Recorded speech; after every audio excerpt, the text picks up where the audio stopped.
اللَّهَ وَمَلَائِكَتَهُ يُصَلُّونَ۔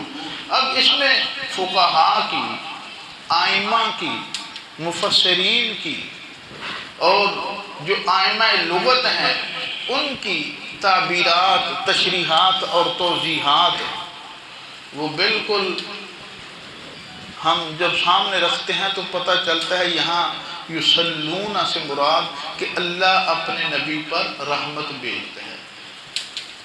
صلاۃ کی نسبت جب اللہ کی طرف ہوگی تو مراد رحمت ہوگی کہ اللہ اپنے نبی پر رحمت بھیجتا ہے، اور فرشتے اس کے لیے دعا کرتے ہیں، استغفار کرتے ہیں، اور انسان اس کے لیے دعا کرتے ہیں اور استغفار کرتے ہیں۔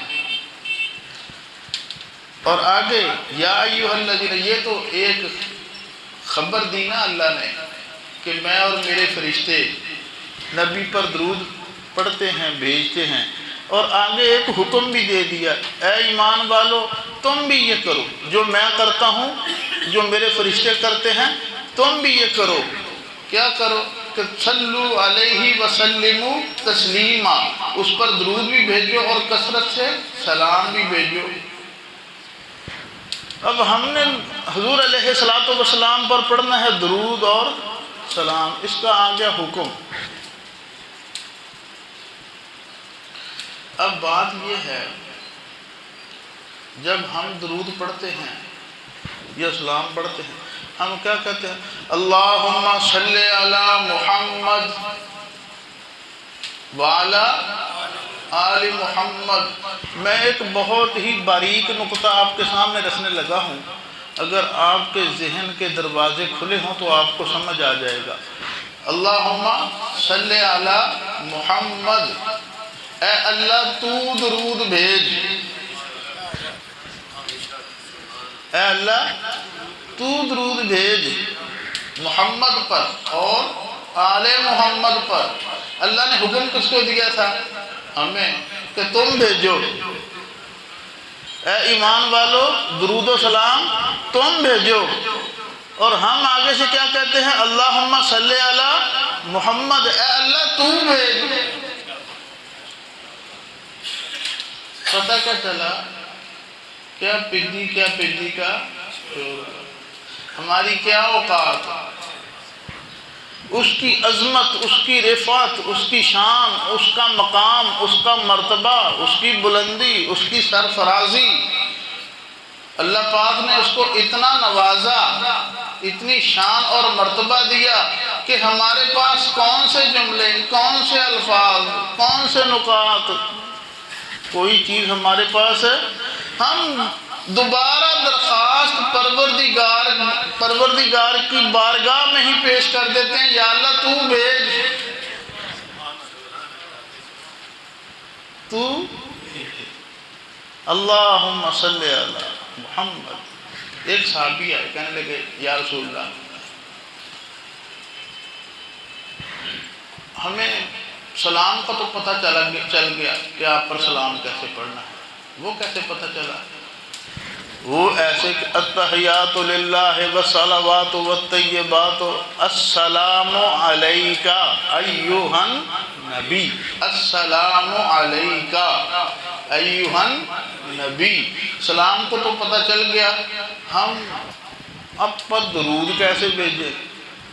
تو حضور علیہ السلام نے فرمایا کہ بیٹھو، صحابہ اور بھی موجود تھے، وہ صحابی بیٹھ گئے، حضور نے فرمایا یوں پڑھا کرو، اللہم صلی علی محمد وعلی آل محمد کما صلیت علی ابراہیم وعلی آل ابراہیم انک حمید مجید، اللہم بارک علی محمد وعلی آل محمد کما بارکت علی ابراہیم وعلی آل ابراہیم انک حمید مجید۔ ہمارے پاس تو بھیجنے کے لیے الفاظ بھی نہیں تھے، الفاظ بھی اللہ نے رسول اللہ کے ذریعے سے ہمیں سکھا دیے۔ درخواست پروردگار سے کی، اس نے ہمیں حکم دیا، ہم نے درخواست پھر آگے کر دی، آگے سے پھر اس نے رسول کے ذریعے سے وہ کلمات، وہ الفاظ، وہ جملے جو بہت ہی خوبصورت ہیں، جس کو ہم درود ابراہیمی کہتے ہیں۔ اچھا بہت سارے جلسوں میں، بہت ساری محفلوں میں، بہت سارے جو کانفرنس اور تقریبات ہوتی ہیں ان کے اندر بعض دفعہ مولوی صاحب کہہ دیتے ہیں کہ جی نماز والا درود پڑھو۔ کون سا پڑھو؟ اس سے مراد کون سا ہوتا ہے؟ درود ابراہیمی۔ اس میں کہنے میں کوئی مذائقہ نہیں ہے، کوئی حرج نہیں ہے، نماز والا درود اس لیے کہ خود حضور نے سکھایا ہوا ہے نا، یہ خود حضور نے امت کو سکھایا ہوا ہے، بتایا ہوا ہے، سمجھایا ہوا ہے۔ اور کچھ ان کا نظریہ اور بھی ہوتا ہے کہ یہ فلاں فلاں نہ پڑھنا شروع کر دیں اس لیے نماز والا پڑھو۔ اچھا کچھ لوگوں کو اس جملے سے بھی وہ تھوڑی سی تکلیف محسوس کرتی، کیوں جی درود کی تو اور بہت ساری قسمیں ہیں، درود کے اور کئی الفاظ ہیں، درود کے لیے اور کئی جملے ہیں، تو جو چاہے آدمی پڑھے، بلا شبہ اجازت ہے جو چاہے پڑھے، لیکن اس جملے پر بھی دوسروں کو اعتراض نہیں ہونا چاہیے کہ جو یہ کہتے ہیں کہ نماز والا پڑھو، کیونکہ افضل درود بے شک جو حضور علیہ السلام نے اپنی امت کو ایک صحابی کے ذریعے سے سکھایا وہ کون سا ہے؟ درود ابراہیمی۔ ہم پڑھنے والے ان کا ذوق، اللہ اکبر، ہم بھی پڑھتے ہیں نا، اور پڑھنے والوں نے بھی پڑھا ہے، اور پڑھنے والے بھی پڑھتے ہیں۔ دعا کرو کہ اللہ ایسا ذوق ہمیں بھی عطا فرمائے۔ یہ ایک ایسا عمل، ایک ایسی عبادت، ہم نے ابھی کون سی نماز پڑھی ہے؟ زور کی پڑھی ہے۔ کون اٹھ کے کہہ سکتا ہے کہ میری قبول ہو گئی؟ کسی کو نہیں پتا قبول ہوئی یا یہ تو اللہ جانتا ہے۔ ہم تسبیح کرتے ہیں، روزہ رکھتے ہیں، حج کرتے ہیں، زکوٰۃ کرتے ہیں، قربانی کرتے ہیں، کوئی کسی کو پتا ہے کہ قبول ہوئی یا نہیں ہوئی؟ جب آدمی درود پڑھے،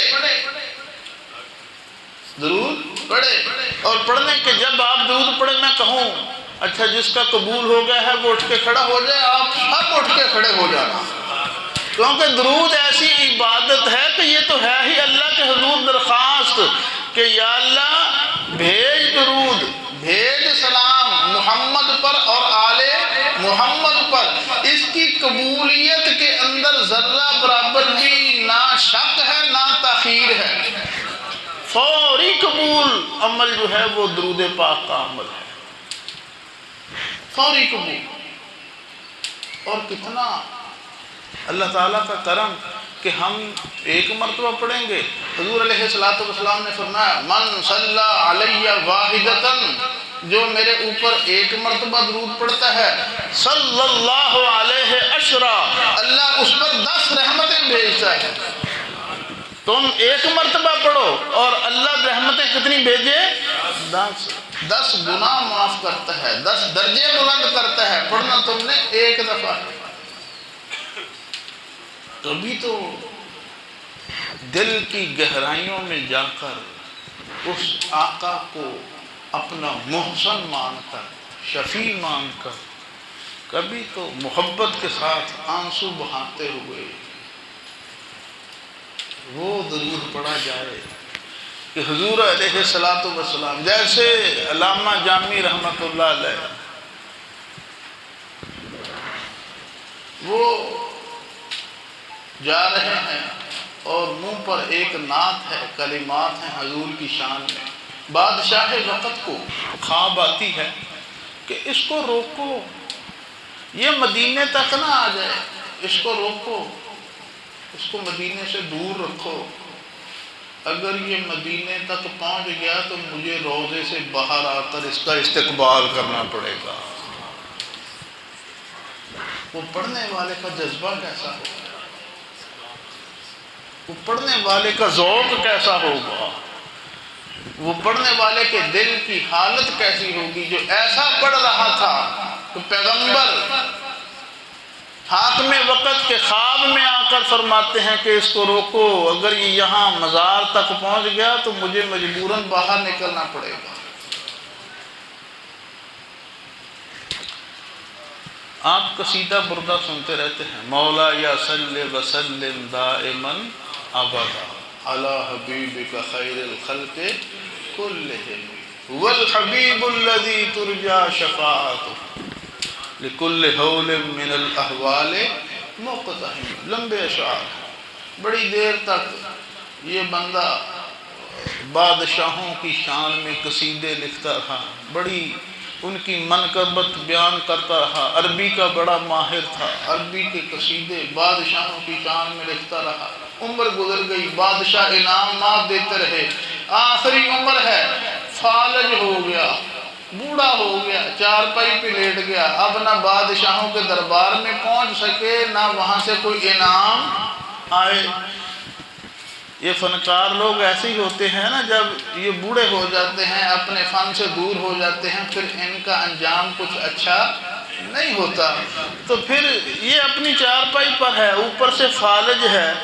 تو ایک دن سوچا اتنی شان اور اتنی منقبت اور اتنے دیوان اور اتنے قصے، اتنے اشعار بادشاہوں کی شان میں پڑھے ہیں، کچھ اشعار میں پیغمبر کی شان میں پڑھ دوں، کچھ اشعار میں حضور کی شان میں لکھ دوں. تو پھر قلم اٹھایا، حالت بیماری میں، مولا یا صلی وسلم دائما ابدا علی حبیبک خیر الخلق کلہ. سینکڑوں سالوں پہلے لکھا گیا، آج تک لوگ پڑھتے ہیں، پڑھتے رہے. اب ہوا کیا؟ یہ اشعار پیغمبر علیہ السلام تک جب پہنچے، حضور علیہ السلام ان اشعار کو، اس درود و سلام کو سن کر اتنے مسرور ہوئے، اتنے خوش ہوئے، آپ کو یہ اتنا پسند آیا کہ یہی قصیدہ بردہ لکھنے والے علامہ بصیری جو ہیں، یہ رات کو سوئے ہوئے ہیں، آرام کر رہے ہیں.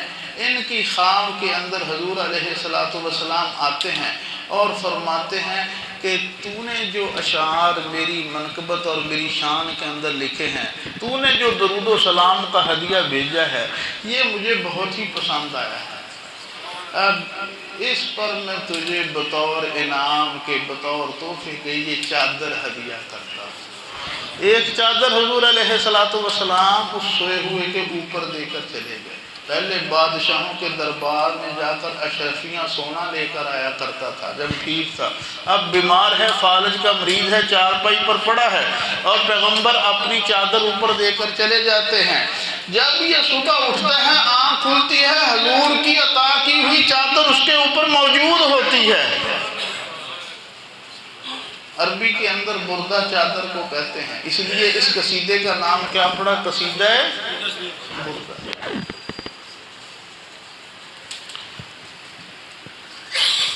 درود تنجینا، درود کی بہت سارے ہمارے بزرگوں کے، اکابر کے جملے، خوبصورت الفاظ، ان کا اپنا ذوق جو میں بات کرنا. کبھی من میں ڈوب کر تو پڑھو، کبھی اس تصور کو، مدینے کے تصور کو، روضے کے تصور کو سامنے رکھ کے تو پڑھو. حضور علیہ السلام فرماتے ہیں کہ میرے وصال کے بعد اللہ ایک فرشتہ میرے روضے پر مقرر کر دے گا جس کو سمائے عالم کا اختیار ہو، پوری دنیا کی باتیں سنے گا. جو بھی درود بھیجے گا مجھ پر وہ سنے گا اور اس کا نام اور اس کے باپ کا نام لے کر میرے تک پہنچائے گا. ایسا فرشتہ ہوگا جو اس کا بھی نام لے کر، اس کے باپ کا بھی نام لے کر مجھ تک وہ درود پہنچائے گا. تو یہ جو قصیدہ بردہ والے اور اس کے بعد درود تنجینہ آپ سنتے بھی رہتے ہیں، پڑھتے بھی رہتے ہیں. بہت ہی صوفی بزرگ،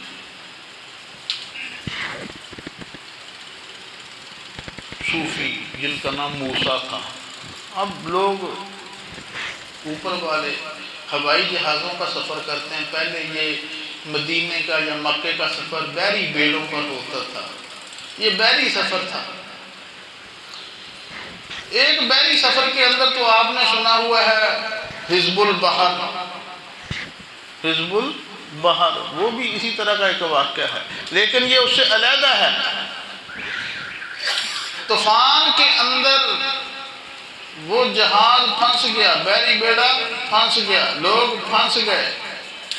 اب سارے جب کوئی گاڑی یا کوئی سواری مشکل میں ہوتی ہے نا، پھنس جاتی ہے، چاہے دھند میں پھنس جائے، چاہے ٹریفک میں پھنس جائے، چاہے کسی تھوڑے بہت حادثے کا شکار ہو جائے، تو پھر کہنے کی بھی ضرورت نہیں پڑتی، منہ سے خود بخود کلمہ نکلنا شروع ہو جاتا ہے، لا الہ۔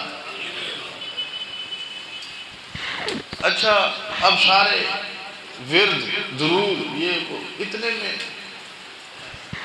ایک ہستی یہ سو گئے، آرام کر رہے ہیں، لوگ پڑھ رہے ہیں، یہ مراقبے میں ہیں، اتنے میں ایک شخصیت آتی ہے، آگے فرماتی ہے کہ مجھ پر یوں درود پڑھو، اللہم صلی علی سیدنا و مولانا محمد صلاة تنجینا بها من جمیع الاحوال والآفات وتقضی لنا بها جمیع الحاجات وتطہرنا بها من جمیع السیئات وترفعنا بها عندك اعلی الدرجات وتبلغنا بها اقصى الغایات من جمیع الخیرات فی الحیاة وبعد الممات انک علی کل شیء۔ اٹھے اور لوگوں کا یوں پڑھنا شروع کر دو، یہ الفاظ پڑھنا شروع کر دو، حضور پر ایسے درود پڑھنا شروع کر دو۔ تو ان لوگوں نے سب نے پڑھنا شروع کیا، اللہ پاک نے ہوا کا رخ جو مخالف تھا وہ موافق کر دیا، طوفان تھم گیا اور بیڑا پار ہو گیا۔ اور علماء نے بزرگوں نے لکھا ہے کہ تم اس کو پڑھو، تمہارا ہمیشہ بیڑا پار ہی ہوتا رہے گا، تمہارے معاملات حل ہوتے رہیں گے، مشکلات سے نکلتے رہو گے، پریشانیوں سے مصیبتوں سے ہمیشہ چھٹکارا ملتا رہے گا، بیماریوں اور آفتوں سے ہمیشہ محفوظ رہا کرو گے اگر درود تنجینا پڑھتے رہو۔ بلکہ یہاں تک بھی بزرگوں نے لکھا ہے کہ جس کو پیغمبر علیہ السلام کی زیارت کا بہت شوق ہو تو وہ فجر کی نماز کے بعد اس درود کو، درود تنجینا کو 11 مرتبہ پڑھے، ورنہ صبح شام 7 مرتبہ پڑھنے کی عادت اس کو ڈالنی چاہیے۔ اور ایک مالدار لوگ وہی زکوٰۃ دیتے ہیں، خوب مال ہوتا ہے، زکوٰۃ دیتے ہیں۔ اللہ کے رسول نے فرمایا، یوں کہا کرو اللہم صلی علی محمد عبدک ورسولک وصلی علی المؤمنین والمؤمنات والمسلمین والمسلمات، آسان الفاظ، اللہم صلی علی محمد عبدک ورسولک وصلی علی المؤمنین والمؤمنات والمسلمین والمسلمات۔ فرمایا کہ یہ مالداروں کی زکوٰۃ اور یہ جو مالدار نہیں ہیں یہ پڑھے، سمجھو کہ ان کی بھی زکوٰۃ ہو رہی ہے۔ زکوٰۃ دینے سے کیا بڑھتا ہے؟ مال بڑھتا ہے۔ تم یوں اس کو پڑھو، اس درود کو پڑھو، صبح شام پڑھو، اور اس کی مقدار بعض فقہاء نے، ائمہ نے، صوفیاء نے 10 مرتبہ مقرر کی ہے، تو پڑھو، تمہارا مال بھی بڑھنا شروع ہو جائے گا۔ جیسے زکوٰۃ دینے والے کا مال بڑھتا ہے، تمہاری روزی کے اندر بھی اضافہ اور برکت شروع ہو جائے گی۔ تو یہ ہے لوگوں کا ذوق پڑھنے کا، اور پیغمبر علیہ السلام نے جو جملے، جو الفاظ، جو ارشادات بتائے، اور حکم یہ ہے کہ زندگی کے اندر ایک مرتبہ تو درود ضرور پڑھنا چاہیے۔ اور وہ کیا ہے؟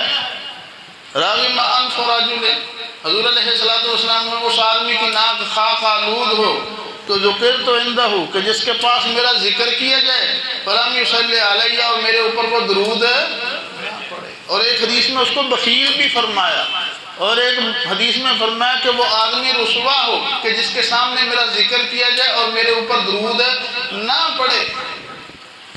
اس لیے حضور علیہ السلام پر کثرت سے درود و سلام، اور بہت بہترین موقع پڑھنے کا جو ہے، ہر دن، ہر وقت، ہر موقع پڑھ سکتے ہیں، لیکن سب سے افضل ترین دن کون سا ہے؟ جمعہ کا دن۔ جمعہ کے دن حضرت علیہ السلام پر خوب درود و سلام پڑھا جائے، اور حضور علیہ السلام کے پاس جو فرشتہ ہے وہ حضور علیہ السلام فرماتے ہیں کہ میرے تک تمہارا درود، تمہارا نام اور تمہارے باپ کا نام لے کر پہنچا دیتا ہے۔ تو ہمارے کتنے مسائل اور کتنے معاملات اور کتنے مسئلے جو ہیں وہ اس درود پاک سے حل ہوتے ہیں۔ اور اللہ کا کام دیکھیں، نماز ہم کس کی پڑھتے ہیں؟ اللہ کی پڑھتے ہیں نا۔ تو نماز کا جب آخر ہوتا ہے، سلام پھیرنے سے پہلے ہم تشہد پڑھتے ہیں، التحیات، اس کے بعد کیا پڑھتے ہیں؟ اللہم صلی علی، نماز کے اندر بھی درود رکھ دیا، اللہم صلی علی محمد، یہی درود ابراہیم نماز میں رکھ دیا کہ نماز کے اندر جو خالصتاً میری عبادت ہے، جیسے اس نے ہر جگہ پر ہر موقع پر اپنے نام کے ساتھ اپنے محبوب کا ذکر اور تذکرہ بھی کروایا اور اس کی شان کو اونچا کیا، دنیا کے اندر اس کے دین کو محفوظ بھی کیا، اونچا بھی کیا، غالب بھی کیا اور قیامت تک جاری بھی رکھنا ہے۔ اور میدان محشر کے اندر حق شفاعت سب سے بڑا جو ملے گا وہ بھی حضرت علیہ السلام کو ملے گا۔